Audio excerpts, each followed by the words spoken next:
நம்ம போக போறோம். 3, 12, 21, 30 இந்த தேதியில பிறக்கிறவங்க இந்த வருஷம் என்ன பலன்களை அனுபவிப்பாங்கிறத நம்ம இதுல பதிவுல பார்க்கலாம். கண்டிப்பா. இந்த 2026 அப்படிங்கிறது 1ஆம் நம்பர் ஆதிக்கம் அப்படிங்கிறதுனால சூரியனுடைய தன்மை கொண்டதுனால 3ஆம் நம்பர்காரங்க எல்லாமே பார்த்தீங்கன்னாக்க எப்பயுமே குரு ஆதிக்கம்னு சொல்லக்கூடியது. அவங்க வந்து எப்படி இருப்பாங்க அப்படின்னு கேட்டிங்கனாக்க எப்போவுமே அந்த குருவினுடைய தன்மை, குருவோட தன்மையோட தான் இருப்பாங்க. எப்பயுமே ஒரு ஆளுமை தன்மை, ஒரு வழிகாட்டல் தன்மை அதோட தான் இருப்பாங்க. ஒரு வாத்தியார்னா எப்படி ஒரு மரியாதையாக இருக்கிறாங்களோ அதே மாதிரி தான் அந்த மாணவர் பருவத்திலேருந்தே அவங்க பார்த்தீங்கன்னாக்கா அது கிளாஸ் லீடராக இருப்பாங்க.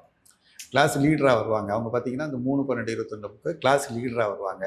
அதே மாதிரி ஒரு தலைமை பண்பு, வழிகாட்டு பண்பு, வெறும் தலைமை பண்பு மட்டும் எந்த பிரயோஜனம் இல்லை. வழிகாட்டுற வந்து தங்களை நம்பி வரக்கூடிய சீடர்களுக்கு ஒரு நல்ல வழிகாட்டக்கூடியவர் தான் குரு. ஸோ தான் ஒரே இடத்துல இருந்துக்கிட்டு சீடர்களை ஏணிப்படி மாதிரி ஏற்றி விடுறவர் தான் அந்த குருன்னு சொல்லக்கூடியது.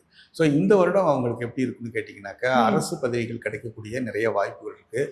பொதுவாக வந்துமா இவங்கெல்லாம் வந்து தொழில்னு சொல்லி ஈடுபடவே கூடாது. எப்பவுமே படிக்கணும், படிப்புக்கு ஏற்ற மாதிரி உழைப்பு, வேலைக்கு தான் போகணும்.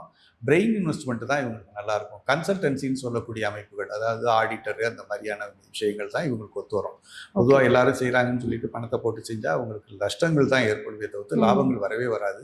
ஸோ இந்த வருடத்தை பொறுத்த வரைக்கும் அவங்களுக்கு அரசு பதவிகள் கிடைக்கக்கூடிய வாய்ப்புகள், அதே மாதிரி உழைப்புக்கேற்ற ஊதியம் உயர்வு கிடைக்கக்கூடிய வாய்ப்புகள், தகுதிக்கேற்ற உயர்வு, அதிர்ஷ்டம் கிடையாது அவங்களை பொறுத்த வரைக்கும். தகுதிக்கேற்ற உயர்வு இந்த வருஷம் நிச்சயமா கிடைக்கும்.